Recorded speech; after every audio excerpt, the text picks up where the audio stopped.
Hi, folks. Steve Urban here. Today's episode of the Riderflex podcast is sponsored by Marketing 360. My good friend JB Kellogg and his team do such a fantastic job for us and so many other companies. Marketing 360 is the number one platform for small business, and it's everything you need to grow your business. If you need marketing support, I really encourage you to contact them at marketing360.com/Riderflex, and we'll add that link to the description of this episode for easy reference. And on today's episode of the Riderflex podcast, we have Jason Chapman, co-founder and managing partner at Konvoy Ventures, an early-stage venture fund dedicated to video gaming and esports.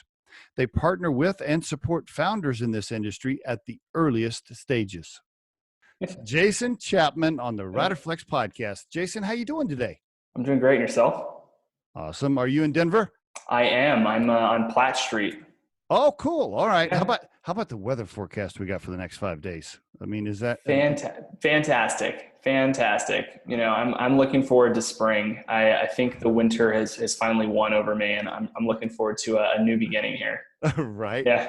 Now, are you from Illinois or the Chicago area? Where'd you grow up? I actually grew up moving every 2 years overseas. So I grew up in Africa and Latin America and Asia as a kid. Wow. So as the son of a U.S. diplomat. So. I see. Okay. All right. Yeah. Well, I saw you went to college, I think, in Illinois somewhere, maybe. And yes. So I did. Okay. Yes, I did. I did go there. I went to Wheaton College in just outside of Chicago. So you had to. Boy, there's a way to develop people skills. Moving every 2 years to like a different school, and all of a sudden you got to make new friends. Yes, it's definitely they did a study on diplomatic kids, and about 50% of the kids after they get out of college and they don't move. They just stay in one place. And the other 50% continue kind of moving every 2-3 years. And funny enough, I actually thought I would probably fall on the ladder of, I actually enjoy moving. I like new places and meeting new people. Okay. But fate would have it. I met a girl from Colorado that I fell in love with, and she brought me here, and we're very happy here. It's a pretty nice state. A lot of people are finding that out too and moving here. Right. So that's the problem, right? I mean, I moved here like 14 years ago. Yep. Before it was cool. Right. Yeah. I love it. Yeah, there are too many people moving here now, but it's still an awesome place to live, right? Oh, it's great. I always feel like I get a slight pass because my wife grew up in Eagle, Colorado. So up by Vail. Yeah. So, at the time, the choices were between New York City and Denver. And I would make the joke that I think more people lived in my building than in your whole county. Obviously that's not true, but so we settled on Denver, and we've been here together for 4 years. Yeah. Okay. 4 years, yeah. How'd you guys meet? Met in college. I was not, I don't think, cool enough to date her in college. So I made my move after college. She's definitely smarter and cooler than I am. She played on the volleyball team. Actually got better grades than me. It pretty much was just all around ahead of where I am. And then, so I think I had to mature a little bit before I shot my shot a couple years ago. Now, was she a volleyball player in Eagle, and she got a scholarship? Is Wheaton Division III, by the way? It's D3, so They don't really do scholarships. Yeah. But she got recruited out of the team, and she actually played with her sister there too. They both played. Her whole family is extremely athletic, and somehow they managed to accept me, even though I like to shine in other verticals. Let's put it that way. That's very, very cool. All right. Yeah. And now and you guys live in Denver, downtown somewhere? We live in Sloan's Lake area. So if you know where that is. Yeah. Yeah. Okay. Very good. All right. So you meet this girl right after college, and then tell us about your early career. Go ahead. Walk us into some of the things you did early on before Konvoy. Okay. So, if we really want to go way back to the start of my actual career is, and actually funny enough, the reason that it's sort of relevant today is that I actually started in high school a paintball company. Oh. With one of the other managing partners of the fund here, funny enough. So we launched the first paintball field in sub-Saharan Africa, specifically in Mozambique, which is where we were going to high school. Wow. and launched a business, ran it on the weekends together. The margins on paintballs are still crazy, by the way. So it's so crazy. And we ran that business for about 3-4 years. So that was really, arguably the start of my career, learning how to operate a business on my own. I had a very supportive father and mother in that process. They loaned us money to buy our guns, for paintball guns. So I'll make sure that's clear. And it was great. And we actually ended up selling the business, which was super fun. Really? How long did you have it? We had it for 4 years. Yeah. And it was it a like a service where you come and do the stuff, or you're selling like the equipment and the actual paintballs themselves, or? Yeah. So essentially, think of like we had a field, we rented the field, we built if you've ever played paintball before, there's usually obstacle courses on either side. We built that. We bought the guns, we rented the guns out, and we buy the paint and then sell it to people that come in, and people would host like, parties and birthday things and like out gathering. And we just ran these events on the weekends. And honestly, that was the kind of the start for the itch of kind of starting my own thing. Right. I did that. And, I did that with Jackson, who's a partner on the fund here as well. Funny enough, our careers have nothing to do with that anymore. But we did that. And then we both went off to university.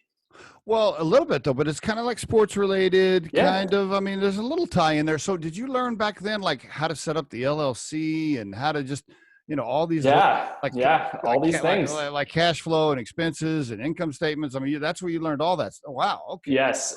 We had very supportive parents on both sides, both Jackson and myself. And we had, fathers that were, very much learned by trial and fire. Truthfully, I don't think we would have been able to build the field without Jackson's father out there building these large structures with us. But it was a great experience. And honestly, for me, business is like a hobby and also work. I just love creative businesses, and that kind of led to this what I do now. So you had that entrepreneurial bug early on.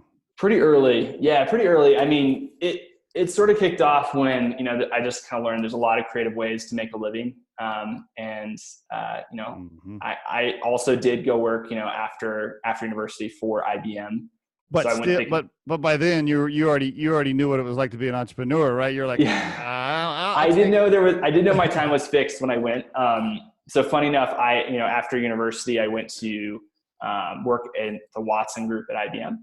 So right as they were sort of forming and becoming their own entity, which is their artificial intelligence group, I joined in the research department and worked in kind of emerging technologies. So think of new use cases for artificial intelligence. That's kind of where I worked. Okay. I was an engineer there. So I was on the technical side. And a lot of what influenced kind of the launch of the fund, and I'm sort of skipping through a few things here, but is a lot of the services that we invest into are things that are similar to what we built before in our previous role. I see. Okay. All right. Now, were you a computer science major or because it says I did economics and math. I see. Okay. Yeah. So by the time you got to IBM, could you code and do all that? I could do a little bit. Truthfully, I learned a lot on the job. Okay. So a lot of my job did involve actually coding and building services myself. But a lot of it is also, I tell people this often, is that if you're, decently creative, if you're good at music, if you're good at math, usually that translates very, very well and actually to someone being a good engineer. Just the way you think about problems. I just love how a guy that used to own a paintball company, like a couple of years later, he's an AI software developer. It's so different. I know. Wow. And what's crazy about that story actually is I never applied to the job that I ended up taking. I was actually planning on going to work in actually in the games industry in a completely different vertical. Okay, so you had planned on doing that even before Konvoy. You wanted to go to work in the gaming industry. Okay, and and I'm assuming in high school and college you were a gamer, like you guys were gamers. Yes. Okay. Yes. So a big part of our story is that kind of growing up where we did, part of the culture is often driven around, hey, we're going to go to this internet cafe after school. I see. Play in these leagues. I grew up playing decently competitively as a child. Really? And as a kid, yes, I probably clocked in, 20 to 30 hours a week on the different games. It was a part-time job. Yeah. What do you have like a bunch of trophies and medals and stuff that you had way back? A lot of the places we played, they didn't really do a lot of trophies, and more often than not, it wasn't a glorious win. It was, you're winning in a community of about 50 to 100 people, and you're freaking out because you know how big of a deal it is for you. But one of my favorite games to date and always will be is a game called Counter-Strike. I still play that. I literally played that 3 nights ago, so I still play it. Can I ask a question here? Now I'm just thinking about this as a father. So when you're at IBM, when did you get married, or how long have you been with your wife at this point? So we've been married for just under 3 years. Just under 3 years. Yeah. Okay, so while you were at IBM. Yeah. Yep. So I was at IBM. Are there any moments anywhere in there where like you're working at IBM, you're this software developer with this big job, but in the meantime you're a gamer? Is your wife ever like, hey, what are you doing? Like, why are you spending so much time on that? I mean, was there any of that in there? Well, obviously my gameplay has definitely diminished a little bit since marriage and also having a full-time job. Okay. But luckily, I have a very supportive wife who's very, understanding of kind of a passion. And I've actually gotten her to play a little bit with me, which is fun. I'm having this visual of you holding the controller and she's giving you a hard time and you're telling her like, hey, look, I'm going to go into this business, this industry. I'm going to eventually do this for a living. Like, are you telling her that? Are you telling her? So she knew that this was a passion. And, when the opportunity sort of struck, she's been nothing but kind of supportive. So and funny enough, for the first, so we're kind of super weird in this regard, but the first 2 years of our marriage, we actually didn't own a TV in our house. Really? So I chose to, I was only going to game on a computer, and we sort of just decided, hey, first 2 years, let's just see if we can do it. Okay. And we planned to do it for 3 months, and it sort of just stuck. And funny enough, we just didn't want a TV for 2 years. We have one now, just because truthfully, I wanted to watch TVs on a big screen again. And movies. Why do I think that was a sneaky way of you being able to do gaming more and watch TV less? It's funny. She doesn't know. No.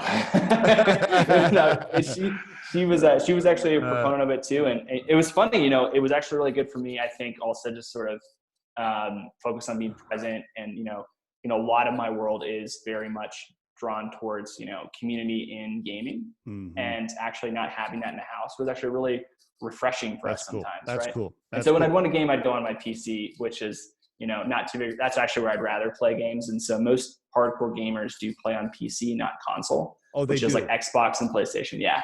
Yeah. I see. Okay. Yeah. So after 4 years at IBM, now you start walk us into how you start to think, all right, what am I going to do next? Do I want to work for a gaming company? But then somehow that kind of transitioned into screw that. Let's start a fund that invests in gaming companies. Walk us into how all that happened. So it truly started with, so I was at IBM and we were, honestly, I learned a lot from that group, and I have nothing but positive things to say about the organization as a whole.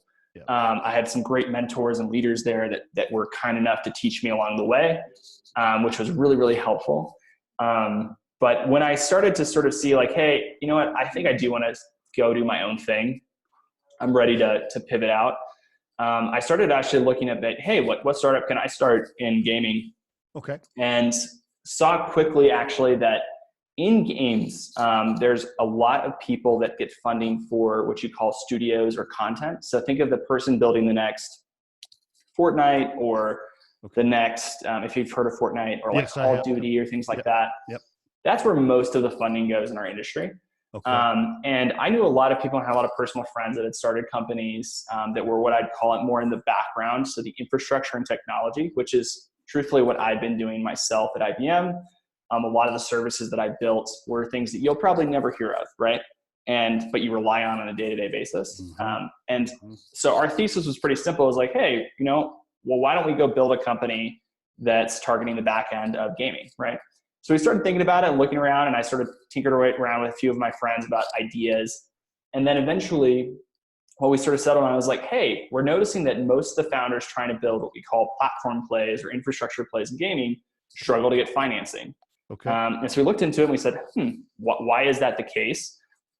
Usually in venture capital, when it comes to video gaming, most, again, go to content, go to studios. And they said, okay, well, let's see, is there enough demand for a fund that has the thesis of, we're only going to invest into technology that's the backbone of the industry. So think of things that, it doesn't matter if Fortnite's popular this month or the next, but things that support Fortnite, Call of Duty, and all the other Halos and other big titles, right? So we looked into this thesis. Okay.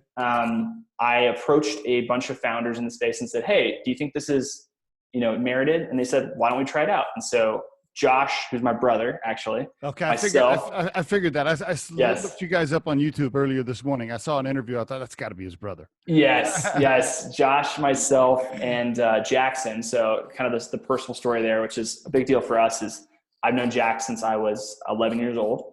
Wow. And, Josh is obviously, I go back to birth with him. Yeah. And so we're very tight knit. And so we've kind of teamed together and said, let's launch a research project and just say, hey, if you're looking for angel funding in this space, apply. We have a network of people. We're actually personally looking to invest a little bit of our own capital into the space. Okay. And we were shocked by how many people applied. So great move. I mean, great move. I mean, you were just kind of tossing a little line out there, and let's see what happens here. Okay, beautiful. Yeah, so we tossed a line out there. We had 800 companies apply within 12 months. Are you serious? It was wild. Yeah, so we had a wild experience, and we were like, that's really when it clicked for us, and we said, instead of trying to be one of the other companies, maybe we can fit a need in this market, given that, well, one, we do live and breathe this market as consumers ourselves. Mm-hmm. Two is, we are two of the three partners are very technical. So myself and Jackson, which is very helpful usually when we're looking at the companies we are. Mm-hmm. Yes. And we said, we think that we should just raise a fund around this. And so truthfully, my first stop was I went and pinged a bunch of, successful founders who are way more, have way more, credibility in the space than I ever will have, and said, hey, this is my thesis. Would you be willing to invest in a fund that attacks that thesis? And we got a lot of them to say yes. And so that's kind of the genesis of our fund and how we sort of got kicked off. Yeah. How'd that feel the very first time you asked one of those guys to write a check? How'd that feel? Was that very nerve-wracking. Very nerve-wracking. I would much rather lose $20 of my own money than $20 of someone else's money. I think is kind of a very real thing. And so as a fund manager, what you're doing is you're essentially a steward of other people's capital, right? Exactly. Yep. And so, that's a real weight that, I've, taken over the last 2 years really processing, but hopefully getting better with that stress, every day as I go forward. But yeah, we've been really supported by our LPs. They've been really, really fantastic. I can almost imagine what that first conversation was like. You go to this guy and you say, hey, look, I've never actually been a CEO of my own company, and I've never made any investments myself, but I want you to write me a check and I'll turn your money into more money. Just trust me. I got a good idea. Yeah. It was a wild ride. Even thinking back to those first conversations, like all we really had to point to was, thankfully all three of us did have, pretty, I'd call mildly successful careers, right? Mm-hmm. Right. We had professional training from some kind of big brands, which did help us a lot. And truthfully, we just hustled our way into this and said, we just kept staying at the table. We tried to provide as much value and give away things for free as we could. And I was talking to someone else who's launching a fund, and they said, how did you do a cold approach? Truthfully, I'm convinced that you can get to just about anybody in the world. If you want to get in front of somebody, you'll have your shot. What you do with that shot is up to you. And so the amount of cold messaging that I did, on emails, on LinkedIn, astounding, right? Really? Astounding. Yeah. Thousands of touches before you could, Yeah. I think I literally emailed about 6,000 people, over the course of a year. And it was, people that, I first had my first tier of people that I really wanted to talk to. And, those were my core investors. And then it was just kind of going around to being like, who's interested in this very niche way to play video gaming? Right. Wow. Very good. Very good. Now, at what point did you quit your job? Or as soon as you got the first couple of investments in? Talk to us about that time. No, I quit way before that. So let's see. We started doing that kind of research project, throwing up the site in early 2018. I quit my job in September of 18. Now, had you gotten some money in at that point? Somebody already Zero money. You quit your job before the first person wrote a check? I did. I was pretty, and truthfully, I'm one of the more conservative people probably on our team, if not the most conservative. But I was dead convinced, and obviously that was a conversation with my wife. But Right. yes, thankfully I had support from her, and I said, "Hey, look, I think this is going to work." And she said, and what was really helpful for us, and something I encourage a lot of entrepreneurs to do, is time box goals. And so what I did was I said, "Hey, we need to be at XYZ dollars by this date. Otherwise, I'm moving on to do something else." That's good. Yeah, I like that. Now, Mm-hmm. now, did you say, "Hey, honey, I'm going to quit my job because this other thing's going to work"? And did she say, "Well, when do you start getting checks again? Like, when do you start getting paid?" She did ask that question. She was like, "So can you timeline that out? Like, when are you going to start getting money again?" Right. I was like, "That's a great question." And so we estimated, I was like, you know what? I think I can do this for 9 months without taking a paycheck. Okay. Right? So you had about a 9-month gap. Was she working? She was working. Yes. She was Okay. working. All So right. we See, decided, all right. hey, we're going to alter our lifestyle a little bit, hunker in a little bit, probably not going to save much money the next 9 months. Right. Go for it. Oh, very good. Okay. So was it 9 months, by the way, before you could start paying yourself? It was just 8.5 months. So it was, wow. Good job. Good job on hitting that early goal. Yeah, no, I told people, I'm like, hey, the first year when you're starting off a fund, I was paying myself something like $30,000 a Right. year. Right. Super small. And it was essentially just things to like cover living costs. Right. And I think that's huge for the investors, right? You're showing them, you're like, "Hey, I'm I'm a good steward of your money. I'm not just asking you to write a check so I can, live the lavish lifestyle over here while yeah, while I'm deciding where to invest your money." No. I always joke with our founders, sometimes my founders get paid a lot more than I do. Right. I would think so, right? And it's something I tell them, like, hey, look, I'm happy I'm sort of in the trenches with you, right? I'm not sitting in my ivory tower. Right. I'm very much in the weeds with you. That's good. And also something a lot of people, I think, don't know about venture capital, but typically when you start a fund, you also have to put up a percentage of the fund yourself personally. Hey, you know what? So, I don't think I knew that. That's good for the listeners. Yeah, walk them through that. Yeah. Okay. Yeah. So typically, depending on if you're a private equity fund, venture capital fund, you're putting a percentage of the total AUM or assets under management into the fund yourself. And so, when we had to do that it made it very real of just, like pushing your chips into the center and saying, okay, like I really do believe in this. And it's meant to align kind of incentives between you and your LPs and saying, hey, look, I'm invested too. I love it. I love it. I love it. By the way, you forgot to mention that with your wife. You told her, "Hey, I'm not going to get paid for 9 months. And, we are going to put in a check ourselves." In a little bit. and so it's super great walking through that, and it's been interesting because so good. Typically what, I was, at this very, very stable job beforehand, and she was actually at a startup. And her startup got more stable. And then I dropped off and became the less stable one, and then have sort of slowly built that instability. And so, something I tell people who are, married or, have a significant other of some kind, that it's very helpful to have support and to sort of team it up with your spouse or, your partner. Critical. Yep. Critical. Okay. So now you're starting to get investments. People are writing you checks. Yeah. How can you share any details of the size of the fund? Yeah, I can. How much? Yeah. Okay, great. Yeah. So we closed in just about $11 million. So it's actually it's a really small fund for venture capital. I know it sounds like a lot of money to me too. But yeah. So for most funds though, if you're anything below $150 million, you're considered what you call like a micro fund, sort of. Usually that's the kind of the definition. Yes. Did you, so you've raised about $11 million in what, 2 years?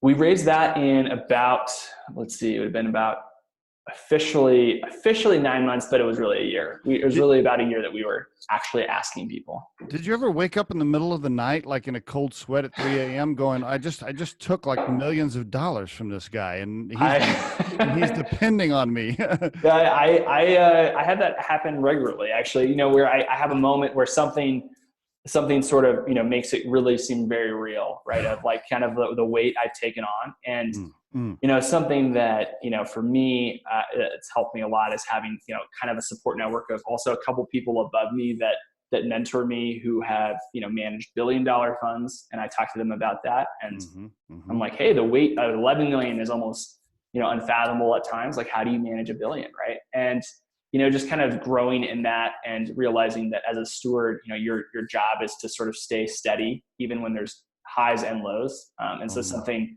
I've learned to try to do is to not get too excited when things are going really well, and also not to get too bummed out when things are going poorly. I like that. Now, and not only are you, getting investments, but now you're investing those dollars. You're meeting with founders, you're meeting with startups, and you and your brother and your lifelong friend are deciding who to invest money in. Let's talk about that. Yeah. So that is probably the funnest part of my job, is when you get to pick a new company. Right. And, the way we go about sourcing deals is, well, one is we're one of the few funds focused on what we do in the world. And so just kind of as a high level of the video game industry, right? It's a $150 billion industry. It's twice the size of music and Hollywood combined. Wow, it is. It's absolutely wild. Right. And I always tell people this, and, I'm like, this is where people are choosing to spend their time over, consuming media in a different way. And we're really seeing this tectonic shift of gaming is losing its stigma of, I'm in the basement, I'm antisocial, I don't want to see people, to I actually play games usually with my friends, and I'm just choosing to do that rather than, hey, let's go to your house and watch a movie. Like, we're actually jumping on all of our computers together and playing a game and socializing and talking. And I can talk a lot about the social aspects of that, but big fan personally, obviously, because of, what I've chosen to do. But yeah, when it comes down to selecting companies, we source companies in a few different ways. One is we go to a lot of conferences and speak often on panels. Okay. And that's a really good way for us to source deals, because often there's a lot of entrepreneurs in the crowd and they come up to us afterwards or email us. That's a great way. And is it, I got an idea for a game, or is it, we've already developed, some things, but or is it just all over the board?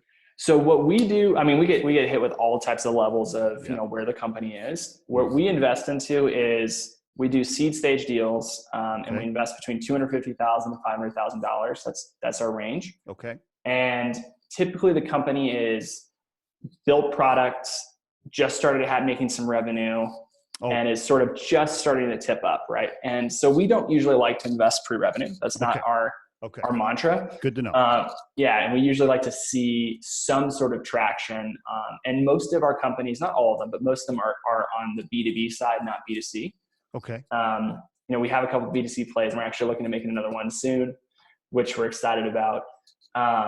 But yeah, that's what we hunt for. So talk to me about the types of people you trust. Yeah. Right? When you even if you meet some folks with a good idea, and let's say they got a little bit of revenue, I'm sure you've turned down deals where you meet people and you're like, okay, that guy's an asshole. There's no way I'm giving him money. Yes. Yeah. There's a lot of, when it's an early stage company, right? Like, the difference between early stage venture versus later stage is there's a lot less to point to from a metric standpoint usually, right? Right. I'm not investing in saying, okay, you're Uber and you've got all these metrics broken down. I can invest in the growth of this company. I can expect, or fairly certain, if I give you this capital for marketing, it's gonna produce this, right? When it comes to early stage, you're usually looking at three things. There's three things that will kill a deal for us. Okay. One is you're looking at the competitive framework of this company, right? And you're saying, okay, who's out there? Is anyone doing what you're doing? How are they doing that? Do you think you can survive in that pond or that ocean together with those guys? That's one thing that will kill a deal. Another thing is definitely the team. We have a big preference for founders that have experienced either running their own company, being very senior at a startup, or actually having exits. So most of our founders, not all of them, but most of them are, surprising, you'd be surprised, but over the age of 40. Oh, really? Yeah. So a lot of them are kind of in that early 40s, late 30s range, have either worked for a long time at a very, prominent company like IBM or Microsoft or whatever, and they spun out, or two, they have a couple exits under their belt and, they're launching this new idea. And for us, we like that a lot because it proves that, one, you're an operator and executor, what you're doing. Yep. And, it's funny coming from, younger investors, right? Because obviously you can tell we're not in that 50s range yet in our life. And, so we do have this propensity and preference for that. The third thing is definitely, we do spend a lot of time with the people. And because, once you invest, a lot of people think, oh, okay, I'm invested, like we're just going to go online for a ride. No, that's when the work really begins for us.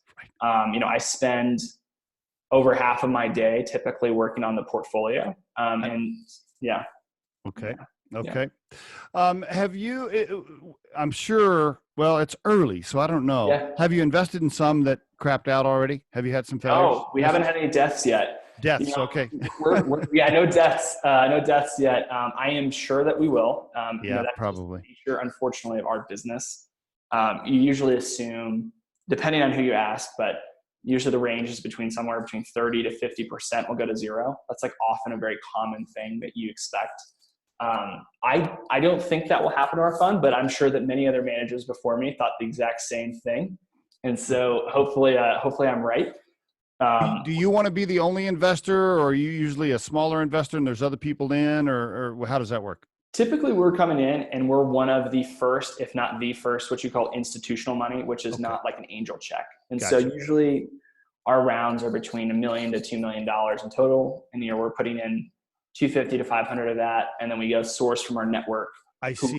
I see. Okay, very good. And can you talk about what percentage of the company you take, or you can't? It's different. No, usually it's between 5 to 10%. That's usually what we go for. Really? Okay. Very good. All right. Sounds good. Well, I appreciate you sharing that information, because I'm sure there'll be people listening to this in the community, and then you'll get additional phone calls saying, hey, we want you to invest in our company. No, I would love that. I mean, for me, I do these podcasts selfishly as well, because, I like to, promote what we're up to. And if there's any smart founder out there, we'd love to talk to them. Right. Any, no exits yet, right? On any of the investments? Too early. One pending. So I can't announce it yet, but we do have an acquisition on our belt. So we're very excited about that. Really? Okay. So you're going to make your money back on one of the first ones that you're going to, see cash coming back from. Yeah, we will see a return of capital, which we're very excited about. And I'm pumped to be able to talk about that later. Good for you.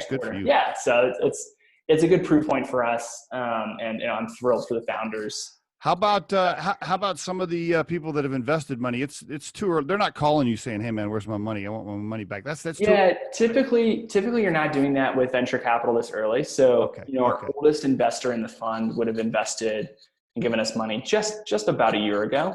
And so typically you're looking for returns to start happening between year 3 and year 5. That's kind of where you're sort of like, hey, where's some of my money? And that's where you're sort of waiting for. Okay. My goal is to get that back as fast as possible, obviously. So I would love to, hopefully, and usually just kind of a benchmark. Like if you want to perform in the top 25% of venture capital, you're looking to 3x, so 300% return of your fund over 10 years. Yeah. So I took 11 million. I need to get back 33 million in the 10 years. No pressure, right? No pressure. Yeah, no pressure. Real quickly, what advice would you give? By the way, how many deals have you said no to, just roughly? Any idea? Oh my gosh. So we actually just did a calculation. So we've invested into 12 companies, and we've said no to about 1,300. Okay. Okay. There's a reality check for people that are looking for VC money. Can you give a couple of tips on pitching? Like what common mistakes do you see, or common reasons why you would say no? You touched on it a little bit, but common mistakes in the pitch. Just talk to us about all those common reasons you're like, no. Go ahead. I think a couple things that really do stand out to me, and we were just talking about this earlier yesterday, which was I'm surprised by a lot of founders that they don't actually get their materials together and get what you call a formal data room. So having your financial model, your pitch deck all finalized, your cap table for me to see, like when you're approaching an institutional investor, those are things that you'd probably want to have figured out at some level. Mm-hmm. The other thing is the quality of pitch decks are usually not super high, in the sense that way too much text. I remember a pitch deck is just something to pique my interest. It's not supposed to be the explanation. I'm going to get that from you on a call. Also, I'm surprised by how many people don't actually have their customer acquisition costs figured out. That's something that is very, very pertinent, and you need to know that. Great tip. More on a soft tip, something that I think people often do on calls is they either try to overhype or oversell. And truthfully, if you don't know the answer to a question, I would rather you tell me, hey, I actually don't have that, but I will follow up with you after this call and email me. I will respect that a lot more than you making up something that isn't true or lying. That is, something I really do look for. And I respect founders who say, hey, look, I don't actually have that yet, but I will follow up with you. And if they follow up with me, you're in good standing with me. Right. That's something I always tell people too. What's the process? If somebody wants to, by the way, for the listeners, it's konvoy.vc, and that's Konvoy with a K. So konvoy.vc. What's the process? Do they like submit an application? Do they send you their pitch deck? And then if you approve that, then you'll do a meeting. What's the process? So typically there's kind of a couple ways we get a deal in front of us. If you're coming at us cold with no kind of intro or anything like that, right. You would apply on our site. We actually have a form that you fill out, you upload your materials, and then our fantastic associate or one of us will actually look at it first. Okay. And based off of that, we'll schedule a 30-minute call. We'll walk through the deck with you, have you pitch us. And after that, if that's interesting, what we'll do is we'll rope in a second team member. Okay. After that call happens, we actually rope in the whole team if everyone's interested. And then what we do is we actually start to, hey, we think this is an investment we want to get into. We'll start writing what you call an investment memo. So after the investment memo is written out, it's usually it's kind of like a research paper saying, this is why we think we should make this investment. It's usually between like 20 to 40 pages of research. So it's a lot of work on our end. And in that process, we're paying tons of different people. And one of the strengths of our fund is that a lot of them are, founders in gaming that do have, an expertise in a specific field we're looking at. And we talk to them and say, hey, look, what do you think about this? Oftentimes they'll jump on a call with the founder. And then after we find that, we say, yes, we're a go or a no-go. Typically there's, things to negotiate between valuation, board seats, things like that. And then we get to a yes. And usually it's between 4 to 6 weeks. That's kind of like the standard time. I see. If you had to force rank picking an awesome product with an okay founder team versus an awesome founder team with an okay product, I probably would go with the awesome founder with an okay product, just because truthfully at this stage, you can see people pivot, and the ones that can pivot quickly are ones that usually survive. Yeah. Right? I totally agree with that answer. Yeah, for sure. Very good. Okay, great. So let me ask you a few things. Now, do you have employees at your company? We have one employee. His name is Taylor Hurst, and he is fantastic. He actually pitched us on giving him a job. We weren't hiring, and he said, "I will work for you for free for 3 months," and he did. I give him a lot of credit. He took a big jump, and he is fantastic. And you won't meet someone who's more pumped about gaming than him. By the way, not only did he volunteer to work for 3 months, but he also stepped into a situation with 3 guys that have known each other forever. Right? Yes. So yeah, tough to walk into. Yes, tough to walk into. Yeah, it's definitely. And I give him a lot of credit. He's definitely earned the trust of our team, and we fully expect to have him around for the long haul here. A couple of I know we're getting closer on our time here. Let me ask you this. So for anybody out there that wants to start their own fund, you want to give them a couple of pieces of advice on how to get started, or maybe what you learned?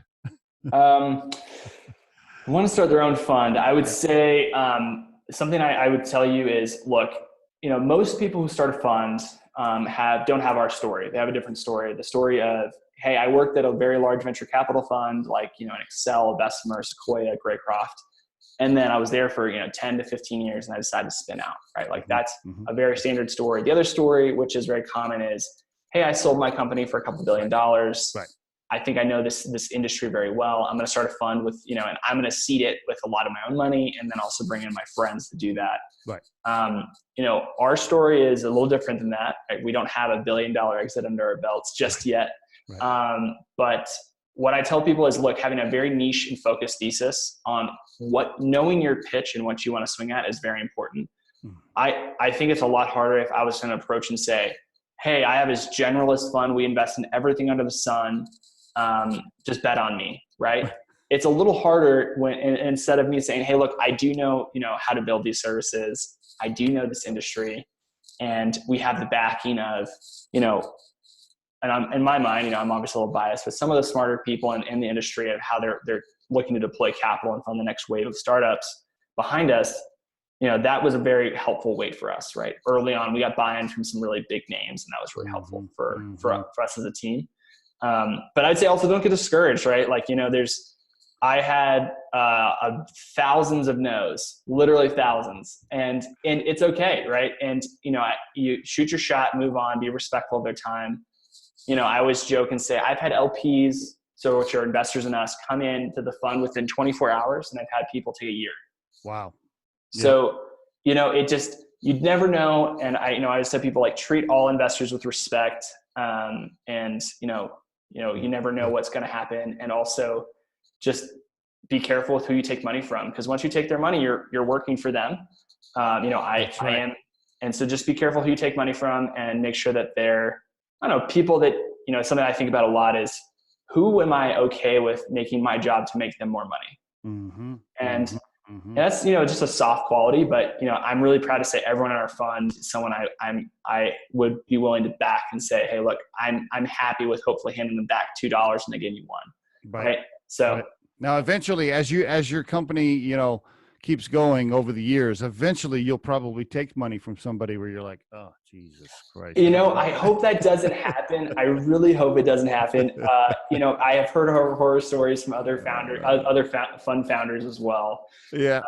But you know, if it does happen, then you pray your way through it, I guess. We'll do another podcast. You can tell me about it. Yeah, I could do the next one. How about this question? How about if I'm 23 years old, I'm coming out of college, I got my first job, I've been there a couple of years, and I have a brother or a buddy that we want to start a company, but it's not a fund. We just want to start our own company, but we're married. We don't have a huge savings.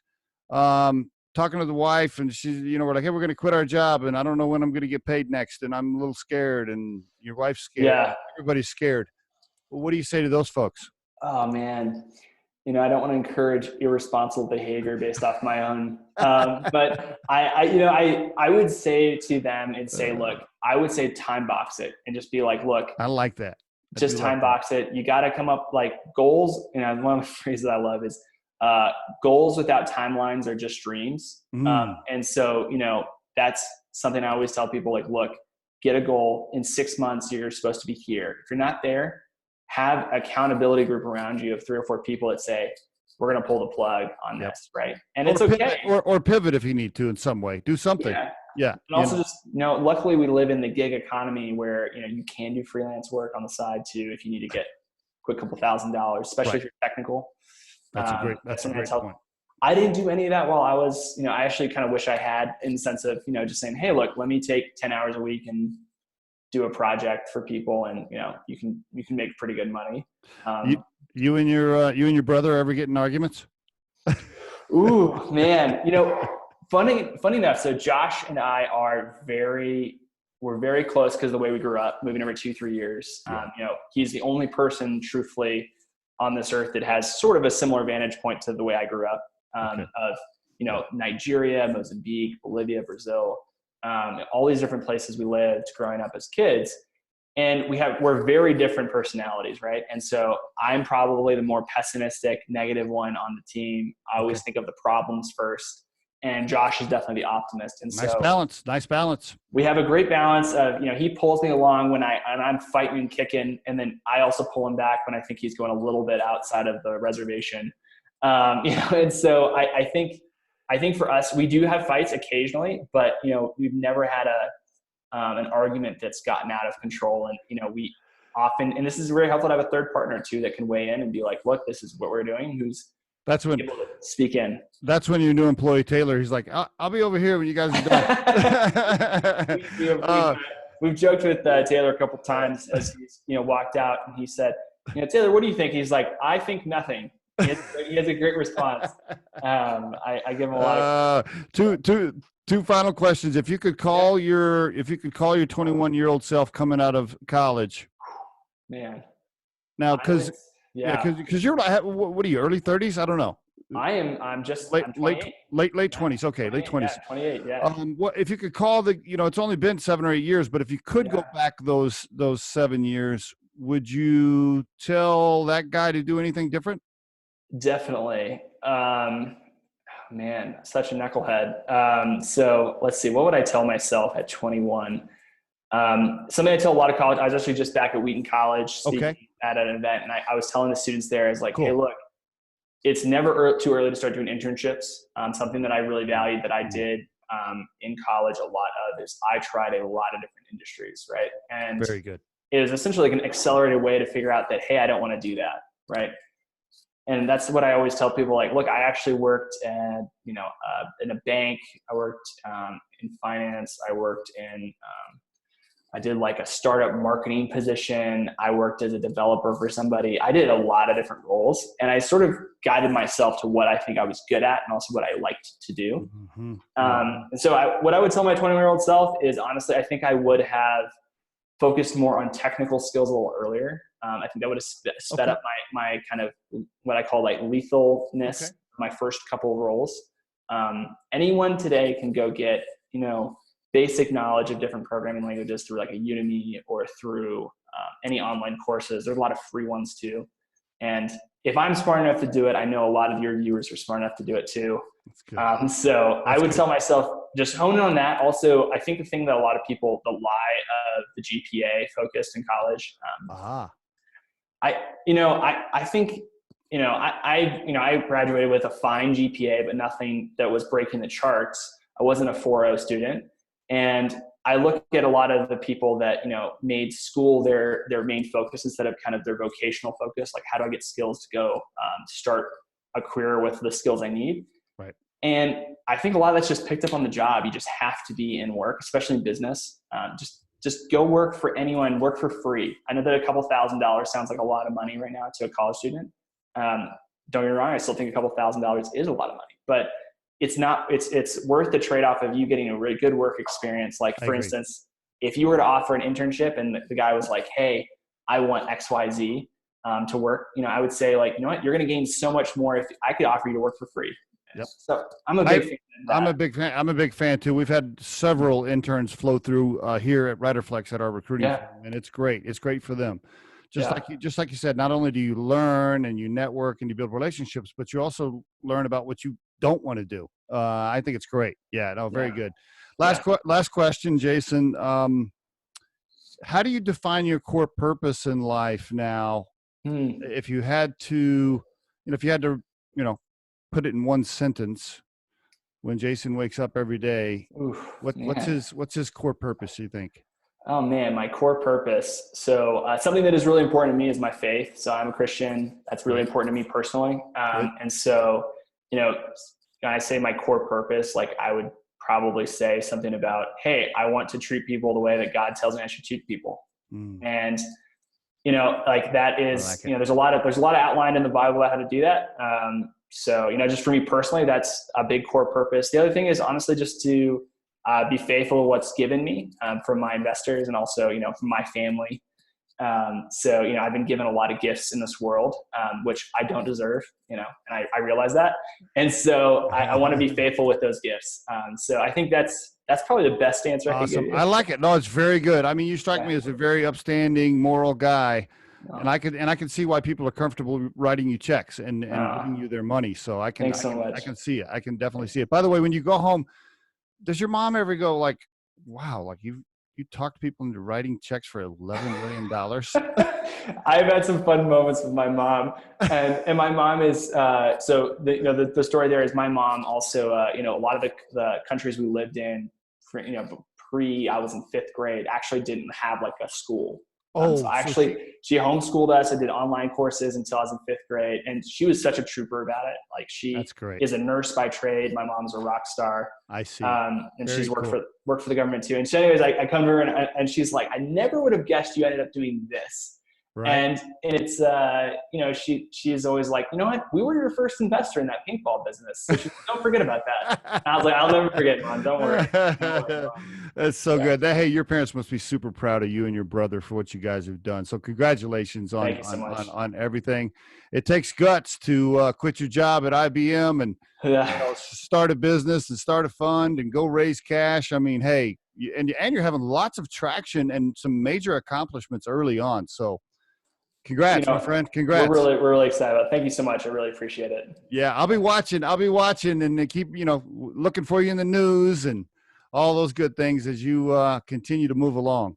Yeah. Thanks so much. I really appreciate it. So Jason Yeah. Chapman of Konvoy, and by the way, just for the listeners, one more time, Konvoy with a K, konvoy.vc.